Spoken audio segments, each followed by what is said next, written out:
I didn't expect that I would study something that's related to arts. Like I always thought I would be doing programming or something like that. I guess previously I did not have any art foundation or any. I'm not an artist before, but yeah, I guess like my love for anthropomorphic characters pushed me into picking up 3D art, I would say. You're tuning into the Fox and Burger podcast, where we bring you closer to the Asian side of the furry fandom, one episode at a time. I'm your host, Michael Fox, and today we're going back to Malaysia with our friend Gruff. In this episode, we talked about how Gruff learned about furries after joining a guild in Guild Wars 2. We also reminisced about vintage tech, like floppy disk and AIM Messenger, and talked about how to bring 3D models to life and sell them at cons. We're really excited to talk with our friend Gruff, so sit back, relax, grab some Hokkien mee, and enjoy the episode.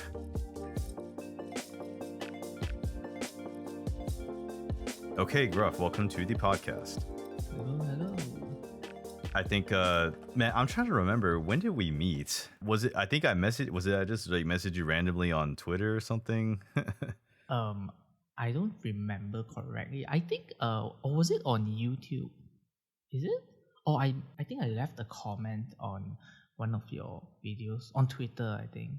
It might have been that, yeah. Like, it might have been, like, I'm actually kind of surprised I don't really upload too much on YouTube nowadays. I'm trying to upload more, but it could have been that. And I think, like, I might have stumbled across your Twitter that way, like the content you produce. Yeah, I think I remember now. It's Twitter. Yeah, I think I left a comment and we messaged, and yeah, that's how we started. But it was, I think, 2 years ago. Should be 2 years ago. Yeah, it was like, roughly 2 years ago, wasn't it? Mm-hmm. And then the funny thing is I went to FURUM a few months ago and I think I messaged you once and I never messaged you again. Oh, I mean, I was there for not a very long time. Yeah. So you were only there for like 1 day? Yeah. The second day, not much. I had breakfast and I had to leave early. Oh, yeah, because you don't live in KL, do you? Wrong. I actually live like 15 minutes away from the place. No, but I had to leave early because I had to send a friend back to the airport.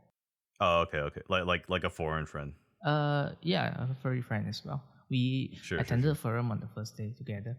Nice. Mm-hmm. Yeah, FURUM, like, well, shout out to CT and them. I mean, we interviewed them. If you saw from the podcast episodes, we actually interviewed those guys. I think it was like last year. 8 months ago, I think. Yeah, I think so. Yeah, has it really been that long? Jeez. Yeah. Yeah, if you guys want to know more about FURUM, this is a self plug-in to go watch the FURUM episode, so please do that. But for now, we will talk about Gruff. So, as always, tell us your name, your persona, and where you're from. Hello, guys. My name is just Gruff, or you can call me just Gruff. My persona. I like that. I like that. It sounds... Yeah, it's just a wordplay. But yeah, my persona is a big and burly wolf bear hybrid. He has a bear snout with wolf ears and a large frame. Also, he is with maroon fur with splashes of cream tone. And also, I'm from Malaysia. Yeah. So, well, sorry to dox you. I guess all the KL furries represent. Oh no. I mean, say hi to your fans, because I'm assuming your fans will, like, hopefully they'll be interested in listening to this. So if you're one of Gruff's fans, please say hi, drop a comment. Yeah. No, I still think it's funny that we didn't get to meet. Because again, I think I messaged you one time, and then you said something, and then like 2 months later, I was like, oh, we were supposed to meet. Sorry, and you're like, because we were supposed to drink or something. But I mean, there's a high chance I'll come back to FURUM this year, like 80% confirmed. So hopefully that goes well. Yeah, hopefully we can meet. But yeah, don't worry about it. We're both busy. Sure. Yeah. The next question here is more about your persona. Like, where does your persona come from? Does it have like a backstory, and can you tell us? Not much of a backstory. My persona is mainly an extension of myself in the furry world. So you're a big, like, wolf bear. In real life, you're a big wolf bear. Yes. Well, I like wolf since I was a kid, and I like bears as well. So naturally, wolf bear, best of both worlds. But I do have a bit on the colors at least. Like I do like strawberry cheesecake. So that's why I got the color. Yeah, yeah. No wonder I can see it. Yeah. Yep. Cream, splashes of cream color. Yeah. But you don't seem like a very intimidating, violent person, unless you are one. And then if that's the case, then I'm scared. Nah, I can assure you I'm the opposite. That Yeah, that's good. So you chose a hybrid because like you liked both animals. yeah, I guess at first it was just a wolf, but I really do like bears as well because they're big. So I decided to, why not just have both? Yeah, sure. It's also nice being food related. As a food related persona, I can attest to that. Yeah. We love our food in Malaysia. Tell us more about like where you grew up in Malaysia. Can we know more about like the place you grew up, where you grew up, that kind of stuff? Yeah, sure. I grew up in the city in Malaysia. I think why I end up over here is my parents, well, after they finished their uni, they came back from Taiwan because they were both doing their degrees in Taiwan. And then they came back to Malaysia and I have no idea why, but they decided to just settle down over here in the city because originally they were not from the state. They were not from this state. I mean, they were from a different state and then they happened to move over to the city here in KL. Yeah. So I guess I just grew up here. So like, are you like downtown KL? Or I guess you say you're closer to the hotel. I would say closer to Armada. The place is called PJ, Petaling Jaya. Oh yeah, PJ. Yeah. Yeah, it's a very popular place. So I think like, would you call that like what's it called, suburbs? I would say it's close. Yeah, it was the closest definition, I guess. Yeah, it's a suburb, but I think the concept of suburb is not really very common over here. Yeah, yeah. But I guess it is considered a suburb. Yeah. What was like your childhood like though, like growing up in Malaysia? Can you tell us, like, do you have at least like a couple of stories you can share? They don't necessarily have to be furry related, but just like, is there anything that you found unique about Malaysia that you like to share, like childhood wise? I would say my childhood was pretty average because I grew up in the 90s and I got my first computer in 1997. It was a Windows 95, and I think one of my strongest memory of my childhood is listening to the dial-up modem, 56 kilobytes. Yeah, do that connecting sound. Yeah, oh, man. Good times. I remember that. Mm-hmm. I remember AOL. Oh wow, MSN Messenger. Yeah, I remember AIM. So I was born in 94. I don't mind sharing that piece of information. So I technically am a 90s kid. I don't have that many memories from the 90s because most of my memories will come from the 2000s. But yeah, like I do remember using Windows 98. Wow. 95 I'm not sure. 95 I'm not sure. 98 I don't remember Windows 2000. Oh. And I fondly remember XP. Yeah. Everyone uses XP. XP onwards, like I remember when like we were still thinking about like 512 megabytes of RAM, like a gig was still like kind of a lot, or even 2 gigs was a lot, and then like everyone's using hard drive disks. 32-bit was a thing. Yeah, I was there for the floppy disk age. I was there. That was kind of phasing out as I grew up. So like I was at the cusp. I was at the cusp of like the 90s and 2000s. Yeah. But yeah, like I remember the floppy disk. I remember using it, like actually having to use it and using it like a thumb drive, basically. Before like USB flash drives were a thing, I remember like actually using a floppy disk as a flash drive, but not very long. And then, Jesus Christ, 90s trip, man. Yeah, I mean, man. like 90s flashback. I'm 94 as well. Oh yeah. Yeah, I tried using the floppy disk to copy Pokemon Sapphire, I think, and yeah, the floppy disk is just not big enough. Yeah, there was I do remember there was a limit. I forgot what it was, but it was pretty small. Very small. Even by like 90 standards, it was getting small. Yeah. Yeah. Was there like, do you have like any other stories you'd like to share, like, you know, things you did, hobbies you did, you know, as you're growing up in Malaysia? I guess I was exposed to video games from a young age. Really, you're a gamer? I thought you were too busy for gaming now. I was a gamer. Yeah. Maybe not a big one nowadays, but I used to play a lot of games. I tried transferring Pokemon Sapphire over with MSN Messenger, and I think like sure. after 2 or 3 hours, it's still not done, and it got disconnected. It was like, kind of disappointed, but yeah. So you were big on Pokemon as a kid. Yeah, I played up till Emerald, and then I think that's it. I haven't played Pokemon since. I don't think I've lost track. Like, I think like I can't even remember. Like, I think like, was it Gold or Silver or whatever? I can't even remember the last Pokemon I played. But I was really big into it as a kid.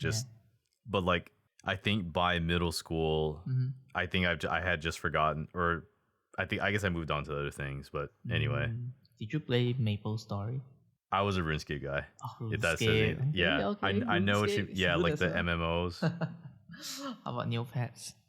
Yes, I played the shit out of Neopets. Neopets and RuneScape, man. Like, I remember sometimes even staying up till like as a kid, staying up till like 6 a.m. Wow.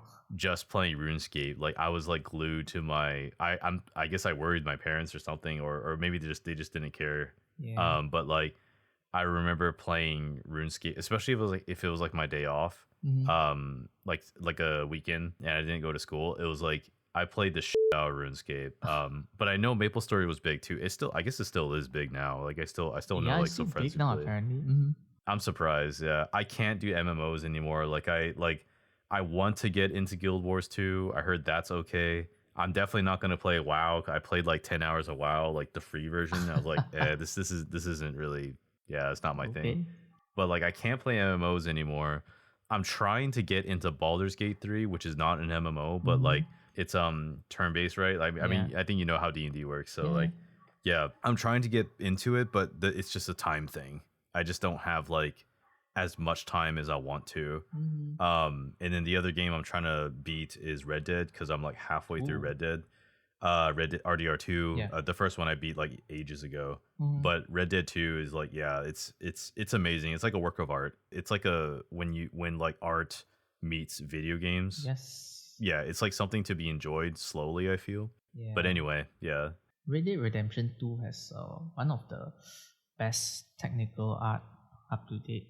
As in, like, the details in the art, it's crazy. Yeah, I mean, shout out to Rockstar. Yeah. When would you say that you joined the furry fandom? Can you tell us the story behind that? I think I was aware of the fandom in like mid 2010s, but then I really got exposed to the fandom in 2015, I would say. Sure. Yeah, I think I was introduced by a friend in Guild Wars 2. Like, I remember that day, like, he came up to me and said, "Hey, Gruff, I found an amazing guild which I know you'll love," and I guess he was right. I was added into. Were you guys like guild. playing? Did you play like what's that one furry race? They look like wolves, but I think they're cats or something. Char. You know what I'm talking? Yeah. Did you pick that? Of course. Like, I picked that. I played a little bit of Guild Wars. I played a little bit, and I picked that one. Yeah, I have like 10 char characters, and I know people with more than 10. Damn. So you did play Guild Wars? Okay. Yeah. I really like that game, but I think I quit. Right, I quit 2016. Yeah, I quit in 2016 when I started working. Yeah. So you're saying like your friend on Guild Wars 2 introduced you to this guild, and then what happened after that? I guess I got introduced to the fandom, but then honestly after that I did not get active in the fandom until 2019, I think. Because up till 2019, I only started like posting more things on my Twitter account, posting more art. It was between 2016 to 2019, I would say I was busy working. Yeah. But like, was it that friend that like told you about furry, or was it like the guild? The guild told you about furry. It's definitely the guild, the community. And so were the guilds like were they just all furries? Yeah, definitely. Okay, gotcha. It was a furry guild after all. And you were okay with that? Like you didn't think like that was like weird? You didn't think like you know like these guys were like I love it. You loved it, yeah. Well, I mean, you picked the char. Yeah. Yeah. I always kind of had the impression that like in Malaysia, like the fandom, at least like the early parts, like maybe in Malaysia, do you think like the general public doesn't really know too much about furry? Yes, I like if you said furry, they probably wouldn't know. Exactly. It's very underground, I would say, over here. Yeah. Mm-hmm. So I mean I'm kind of like slowly scrolling through all your stuff on Twitter? On Twitter because like it's been a while since I looked at your work. I mean I guess you could call it art because like it is it is a work of art. So you're a 3D modeler. Yes. That is unique because I see a lot of digital artists doing non 3D stuff. Yeah. And so they're doing a lot of 2D art. Yeah. So tell us more about it. How did you get into 3D modeling? Honestly, at the time when I graduated high school, I didn't expect that I would study something that's related to arts. Like I always thought I would be doing programming or something like that. I guess I think at the time it was 2012, and Guild Wars 2 was what the game that really inspired me to look into this field. Then I think I enrolled into, because at the time I know that I wanted to do something that is related to video games. And then there was this local college which I enrolled into. The course is 3D animation with game design. Mm-hmm. Yeah, so I guess that's how I got exposed to 3D art. Yeah, because previously I did not have any art foundation or any.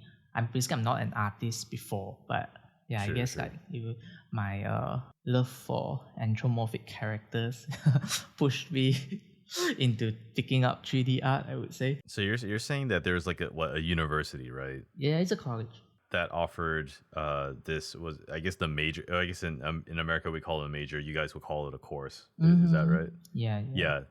I noticed in Singapore they say the same thing, which we had to have a whole 10-minute confused discussion about what we were talking about. But so your major is like what you said it's 3D. Yeah, it's 3D animation, but I'm specialized in 3D modeling. Sure. So can you actually animate then? Like, could you actually do like 3D animated productions? Yeah, I can, but it's not. No, it's not really good, but I can do it. Yeah. I was gonna say, like, how come I haven't seen that on your Twitter? Like, I mean, or am I just being blind? No, I did not post any animation. Sure. Yeah. I was gonna say, man, you got to do some of the saucy stuff. It's okay. It's okay. Hey, we're like 20 minutes into the interview, but if you guys don't know, this is a not safe work artist, so just keep that in mind. The aesthetic needs. Yeah. I mean, it's okay if we talk a little bit about not safe for work, but I mean, like, are you interested in doing that kind of stuff in the future, like animations? I can't say for now because that's not my focus at the moment. Yeah, but maybe in future I would, but we'll see. I mean, you do a lot of the 3D stuff, and I'm really impressed. At the once like this 3D model is made. Mm-hmm. Again, because I'm kind of dumb. I don't know too much about 3D modeling. Like, once these models are made, are they just like distributed online for people to use, or are they like intellectual property that only you can use, or do you have royalties? Like, how does that work? Okay, the models, there are a lot of types of 3D model, 3D character model. Like there are models for VR chat and video game character models, and there is like model for collectibles and stuff. But the things that I mainly do is 3D model for 3D printing, which is like I would call it like a statue. Yeah, so mainly my 3D character, I would package them into a 3D printable file, so people with 3D printer can pop it in and print it out. And is that like, do you sell that, or is it just like you distribute for free? Oh yeah, I sell it on my Gumroad. I do remember the Gumroad. I think we talked about this like when we first started talking, I think. Yep. Yeah. Which, by the way, which episode or which video did you comment on? Like, I think you commented on one of my voice acting videos. I'm just curious. Wow. Maybe I think it's the first one. Is it? I don't remember. It was The a long very time ago. first one what I did was like Shiro Ogami. I can't remember, man. Was it the Von Lycaon? I don't think it was the Von Lycaon one. I've done like 2 of those. I don't know, man. It was a long time ago. It's been a while. Yeah, it's been a while. Like, furiously, I guess I gotta do some digging. But no, but the 3D models, I mean, they all look fantastic. I mean, I'm looking at like the Death Wolf one. That's kind of cool in the sense that, like, you know, obviously you're selling it, but anyone who wants, you know, like a 3D model, you know, can print that out. I mean, obviously, I mean, I don't know if was it DreamWorks will ever release a shirtless wolf statue figurine who may or may not have a big bulge. So, like, if that satisfies your inner animal instincts, your inner animal instincts, then, you know, you guys should definitely go check his Gumroad out, which we'll share all the social media stuff at the end of the episode and in the description, but we'll keep going with the interview.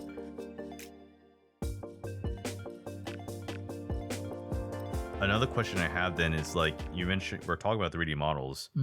So, like, have you ever thought about like selling some of this stuff at a con? Like, you print out a 3D model and you just, maybe someone doesn't have a 3D printer.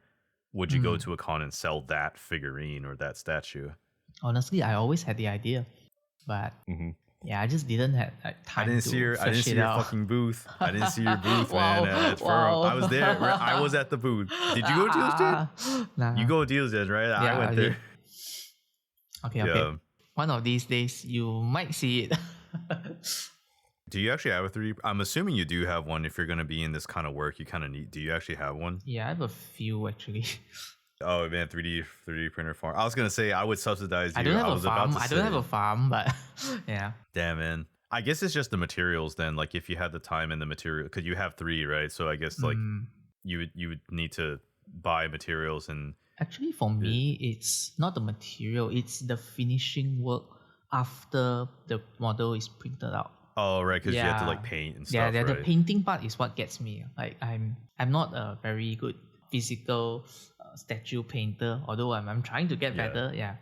Right, because like if you wanted like I mean, I'm just assuming it's a prop, right? If you wanted to, if the prop is not going to be like on the model, then you have to buy like cloth or something. Yeah, exactly. To like, if it's clothes, like not talking about like a weapon, but if it's like cloth, something that's not plastic, you would have to buy material that matches the color, or you just color the cloth. Yep.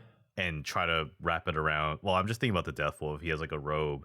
You know, if the robe is not going to be 3D printed, then you have to buy like the cloth to like fit him, and then obviously you would still have to like paint the actual the figure, I guess. Yeah.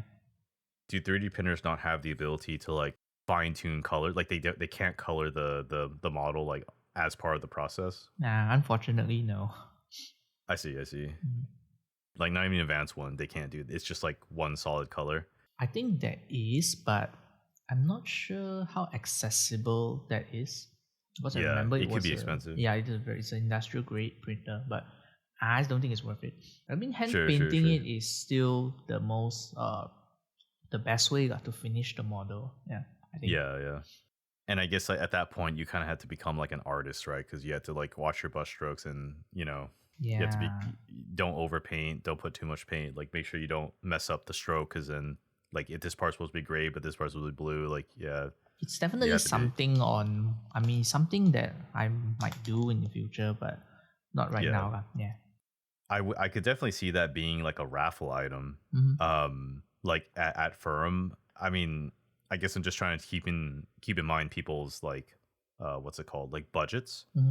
I don't know if like the general population has the budget for, because you're probably going to put in a lot of work to do this. But unless you go to, I don't know, if you go to America or Europe, I mean, probably they do.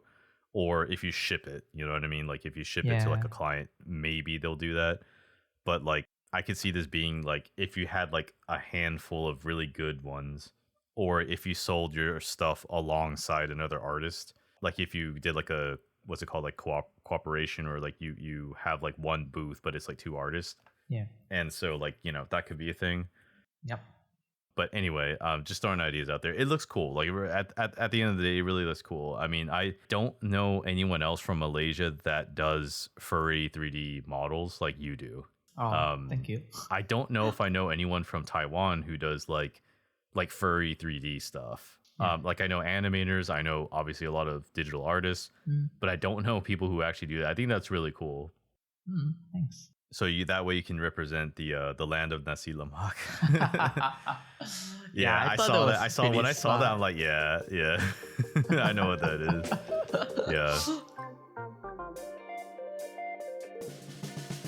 Yeah. Moving into our next section, just some questions about the Malaysian fandom in general, and I think we'll have like maybe one more section after that. We'll see, but we'll keep going. Do you think there are any difference at all between Malaysian and American furries, like based off of like, well, I'm assuming you haven't lived in America, but like based off of your like observations and what you've seen and the people you talk to, do you think there's a difference? Could be cultural, I mean, it could be social. Honestly, I'm not quite sure because of my limited experience. Like I haven't really met a lot of people from the fandom, so maybe I'll answer this question in future. Once I get more exposed. Yeah. You have to remind me, is like, I'm guessing FURUM is that the only FurCon you've been to? You probably haven't been to like any overseas. Yeah, FurCons. no. I think FURUM was my first time being to a con. Oh, last year. Yeah, last year was my first time. Oh, really? Oh, wow. Oh, so you haven't been to like any other, like any previous FURUM? Nope. I see. Yeah, I'm surprised. I've been to like two, the one last year and then one in 2018. And then I mean, that's ages. 2018 was like pre-COVID. That's ages ago. Exactly. So it felt really nice to come back to Malaysia. I think I did like 5 days, 4 nights in Malaysia. Ooh. I think I came on a Thursday night. Yeah, I missed Malaysia a lot. I fucking miss Malaysian food too. It's better than Taiwanese food. It's savory. I love it. It's very savory. There's like much more stronger flavor, stronger use of spices. Also wok hei. Like wok hei is a very like important part of like Cantonese food, but we don't really have a lot of Cantonese food in Taiwan. So like it's there, but it's just not emphasized like it is in Cantonese cuisine. But anyway, like Malaysian food is amazing. I have like many good things to say about Malaysian food, and I don't think I've ever been like food poisoned once. That's good. I'm a little bit done with nasi lemak. Like I'm kind of okay with it now. I try to get something else. I might get fried rice more. I might get like you guys call it chicken chop. I think I like chicken chop. Hainanese chicken chop maybe. Yeah, I also love like teh and kopi, which we don't have in Taiwan. We don't have a strong like kopi culture like Singapore and Malaysia does, but in Taiwan we don't have like $1 coffee.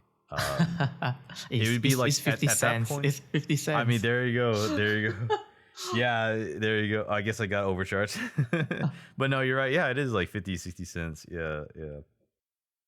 I'm excited to go back to Malaysia. I just don't know like how long I'm gonna ask off. I wanna go like outside KL. Yeah. But at that point, like I feel like I'm gonna have to miss like part of the con if I do that. Anyway, well, that's for future me to think about. Well, I guess we're still talking about cons. So like, is there a con like overseas that you'd like to go to? Wow, I'm not too sure. I mean, Taitale's just passed. Taitale's literally just a week ago. Is your neighbor technically? Yeah, Infurnity. Me and my friend were talking about it. I'm not sure if we are able to, but we'll try.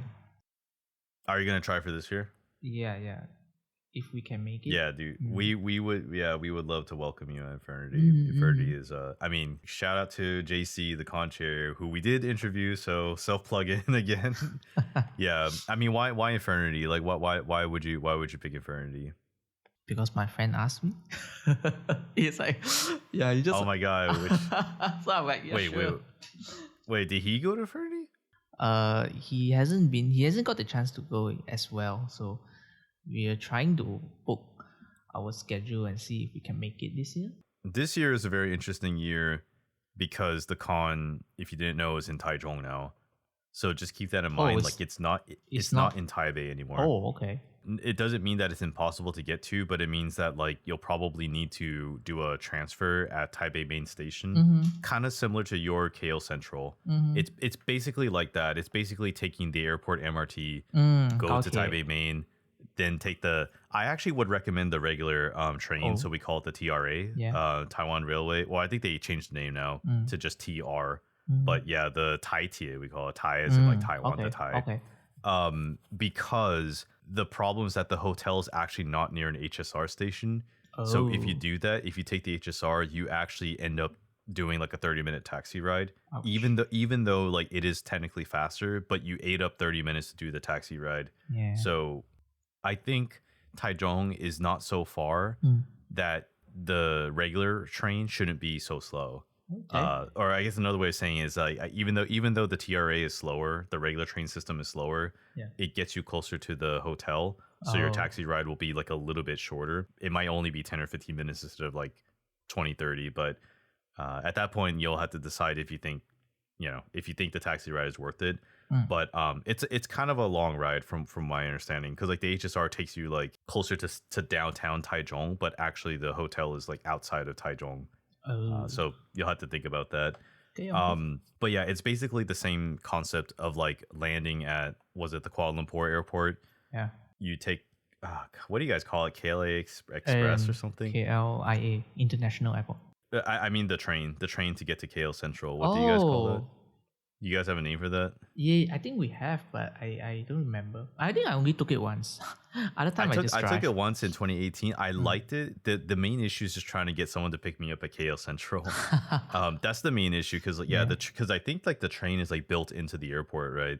So you don't have to like leave. Like well, you have to go through like security and all that. Yeah. But like you don't have to like walk like too far. And Taiwan is like that. Taoyuan International Airport. The MRT is built into the underground. Oh, that's great. So you don't have to like go outside of the airport. It's technically all indoors.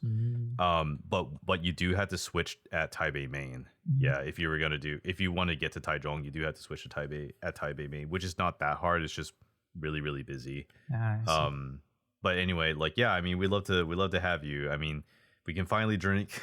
I was supposed to drink last night. I mean, I might drink tonight if I get done with my work in time, but we'll see.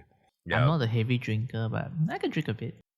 Yeah, I'm a heavy drinker, but like we'll see like how I fare like 5 years down the road, because like I've been like cutting out my alcohol and other things, but yeah.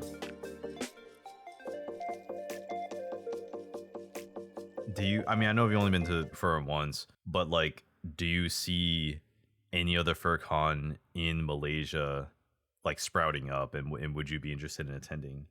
Good question.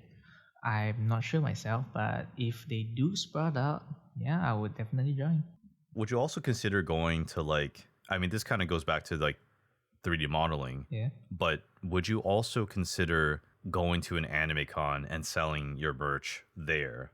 Like you wouldn't have to wait for fur. Would you think there would be like a market for that? I mean, assuming you have like, assuming you did have like merch to sell and your 3D models and all that, like would you do that at like an anime con? Well, I never thought about it. I think I would be like, able to what if there's sell, like an anime character or like a video game character that's like furry, so that we can like get both markets? Yeah, is that, or I anthropomorphize the anime characters into furry characters. Then I think I'll be able to sell. What if you did like Genshin character? Would you do like semi, like, I know there's like a Japanese word for it, but would you do like semi anthro characters like Genshin characters, or is that like breaking copyright or something? I don't know. I mean, if it's fan art, I think it should be fine. But yeah, I'm not much of a Genshin fan. I'll need to check. So you wouldn't do it just for the money. You would not do it for the money. Nah, it's all about the art. Hey, I looked at your fucking Twitter. I did not see Von Lycaon anywhere. Oops. I mean, you know how I feel. You know how I feel. Yeah. I mean, I would be your first customer if I saw you at an anime con selling that. I'll do. Dude, I played like 40 hours of Genshin. I'm not a fan of gacha games, but I'm gonna make an exception for Zenless Zone Zero. And I know everyone. A lot of my good friends know how I feel about Von Lycaon, so I won't have to get into that. But Okay, yeah, well, I would have been yeah. I would have been your first customer if I saw that. I mean Von Lycaon was on my list of character, but I guess I haven't got to him yet. It's not to say I won't. I will, but not yet. Yeah. I mean, going back to 3D modeling, what is actually your full-time job though? Or do you actually work at like a video game company, or like what do you do, if you're allowed to say? Yeah, I work in a video game company. Is it Hoyoverse? No. Because that would have been ironic, right? No, it's a local company. Sure. Then I'm mainly environment artist in the studio. But that's not to say I don't do character works. Like I'm still available to do those things. Just that I guess my day-to-day assignment is more on environment art. Yeah. So you know how to like draw grass. I know how to make grass, not draw. Do you know how to like touch grass? You should go touch. So you know how to make? Do you make the mountains and like the seas and like in the video game? Yeah. Wow. And the materials and the textures. What software do you use? Like, is it like Maya or something, or like ZBrush or something? I would say the industry standard is Maya, but then it doesn't really matter what software you use as long as you can create the things in 3D. I would say my day-to-day is Maya, ZBrush, Blender, and some others like. Dude, I'm not even 3D mod. I don't have 3D artists I know about this. Well, because I saw one of my roommates like a long time ago was like a 3D artist. He was trying to get into it, so like I saw him use ZBrush, and I know about Maya 'cause I saw it in the computer lab. Okay. In high school I saw it, but I don't do any 3D work, dude. I'm just a translator. I'm just a translator and voice actor, and then I do ESL on the side, but I'm not that good of a creative person. Well, you can learn. I'm telling you, man, if you do 3D not safe for work, you gotta let me know, man. I would love to voice your characters. Of what, Von Lycaon? Why not? I mean, have you actually listened to his English voice actor? He's not what I expected. He has like a semi-British accent. Not exactly what I expected. Are you disappointed? I'm sorry? Are you disappointed? A little bit. Cause it's hard because like the Japanese voice of Lugosi is the Japanese voice of Von Lycaon. So like every time I saw gameplay, I had like that idea in my head. Okay. But Jonah Scott is not the voice actor of Von Lycaon for English. It would have been cool. It would have been a cool crossover, but I mean, oh well. It's whatever. I'll still play the game. Is the game out actually? It is not officially out. Oh, no wonder. It's still in beta, and I'm guessing it's going to be out in the summer, but that's just a personal guess because they've had at least like 2 betas last year, and I think that they're going to do probably at least 2 more this year. And like this time, like it's a more like refined beta. They're technically still getting like they're still doing like applications. Ooh. I'm guessing they're gonna try to allow more people on this one. I mean, I don't know for sure, but I'm just thinking like they're gonna make it more accessible to more people. I see. So I already applied like a week ago. Like I filled out the form and everything on the website. I mean, the funny thing is I actually did apply for Hoyoverse as a translator. They had a translator position open. In Singapore. Oh, so I could have been talking to you from Singapore right now, but no, believe it or not, like and one of my friends, like he actually owns an HDB, I think. Yeah. He's currently paying it off. Oh, so like he actually was going to be my landlord and all that. Oh, but we had everything like figured out. He's like, okay, yeah, I'll just pay you like whatever this much per month, and like I'll take this room or whatever. And then I didn't get accepted, so like I could have. This was like last year. I think it was last year around June that I applied, like May or June, and then I didn't hear back till like July, and then I didn't pass the translation test, and that's when that's when it ended. But crazy, like if I actually was working in Singapore, I mean, I'd probably visit like Malaysia more often. Yeah, we can meet as well because I go down to Singapore quite. I wouldn't say often, but yeah, sometimes. Like to see friends. Yeah. Oh yeah. I mean, let's do it. I mean. If you're doing LAFC, I mean, we could possibly do it, but like, that's not until July. But that's just an option, right? LFC is the one in Singapore, the FurCon in Singapore.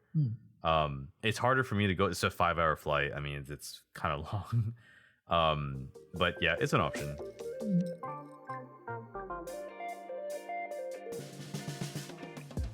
Have you ever thought, and I think I asked this over Telegram at least once, have you ever thought about doing like more, like just like 2D art, like digital 2D art?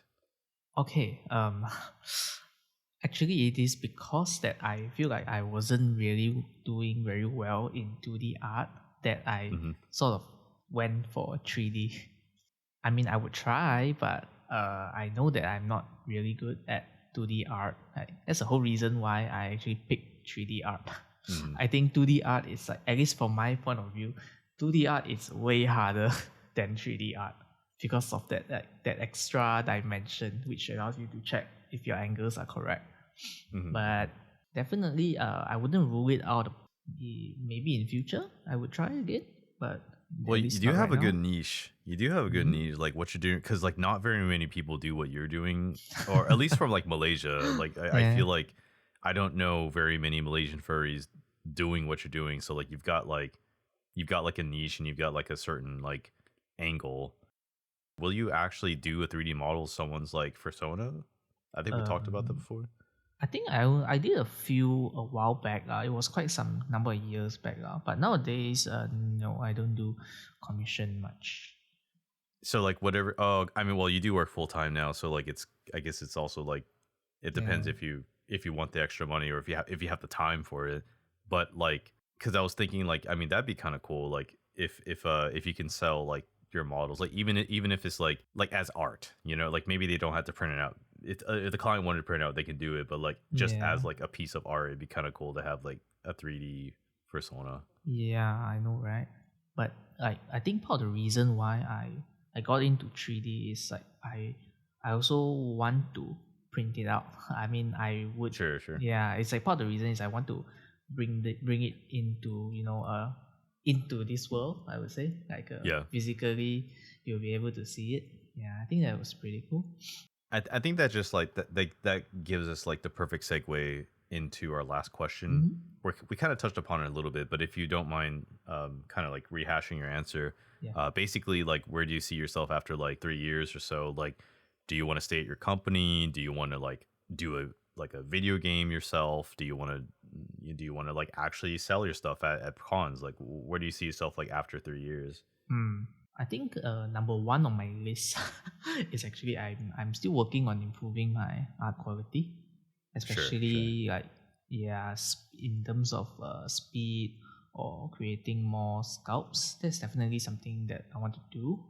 And the next thing is actually I'm looking to create more educational content, like also just to introduce like more people into 3D sculpting or getting more proficient in 3D software. Also to hopefully can get more furry artists to sculpt in 3D. Yeah. Also going to try to maybe produce more statue. Not sure if we can get some partnership or something. Maybe if I can produce or sell more statue, or also possibly venture into action figures. But so far it's like all movable parts. Yeah, exactly. Like toys. Yeah, because those are recently I've seen a few that is also quite inspiring, I would say. You definitely, I mean, like honestly, man, like you probably like I feel like you have, but if you did like actual commissions and you made like an American price on like not just a 3D model, but like also if you shipped it, you know what I mean? If you shipped it to like America or Europe, I think you could be making bank, and you're probably doing pretty well for like Malaysian standard, because like it's obviously going to take a long time. So I'm assuming each 3D model you do would definitely be expensive, just to be frank. Yeah. But at the same time, because you took so long, like I think someone from America or Europe would have like the disposable income to want to afford that, and especially if it was like opposable, like a movable action figure kind of thing of their persona. That'd be a real, even if you only made like 3 a year, like I think you've got a market for sure. Like like I think you could definitely like make some money and maybe use that money for travel. Who knows? Or you could just buy like 100 nasi lemak for no reason. I think you have I think you're already doing well, like in terms of talent. I think I feel like skill and talent, I think you're doing pretty well. I just feel like if you had a way to market yourself a little bit more or sell these products, I feel like you'd be doing pretty well. Yeah. I mean I'm not saying quit your job, but I'm just saying like you can make some decent money if you did those things. Yeah. Yeah, I agree as well. I would say currently I'm still in the ideation stage. Like I still have a lot of ideas that I want to try out, which I will in future. Yeah. But I definitely do see myself creating more furry content like in the coming years. That's for sure. Please do animations. Like, can I just give you $1,000, 1,000 MYR, 1,000 MYR? Animations, like okay. Noted. Even if it was like a 10-minute second of someone getting like, would you do that? I will consider it. Yeah. It could be a GIF or a dub, or what's it called, WebM or whatever. You know what I'm talking about? Yeah, I do. Yeah. Anyway, sorry. Keep going. I think I'm done. Just that I want to create more physical products, physical figurines or statue or characters. Yeah. Looking forward to it. Yeah, definitely looking forward to that. Is there anything you want to tell the fans, like as like a final shout out or whatever? Because like I'm guessing this is the first time you've been interviewed like for a podcast. So yeah, anything you want to tell your fans? Thank yous or anything? Yeah, thanks for following my social media and supporting me on Gumroad. Stay tuned for more furry content. I post on. I usually update every Saturday, every weekends. Yeah, I will post something every weekends. Yeah. And that's good. Like I like your consistency too. Like I haven't like looked at your creations in a while, but yeah, I do like the consistency. Yeah, thank you. Really, this is just the last thing we have, as always, is just the social media shout out. Like spell out your social media, where we want to follow you. You can find me on Twitter, FA Blue Sky. It's just Gruff, JUSTGRUFF. I like it. I like that. It would be confusing sometimes when you're trying to explain it, but I think I like it. Yeah. It's not. It's just Gruff. Where'd you get that name, by the way? I don't know if I get to ask that yet. Are you really a Gruff looking person? Well, I think I saw you already, like from Facebook. Like, weren't you eating like a salad in your picture or something? Yeah. Was that you? Yeah, it was me touching grass. Yeah, there you go. But yeah, where's the name come from? Oh, I think I got it off my Guild Wars 2 character. I think my Char was a very huge and gruff-looking character, and the name stuck, so I just adopted it. Yeah, sure. So that has been this episode. We will see you in the next one. My name is Michael the Matcha Fox, and we will see you guys in the next episode. Bye. Bye.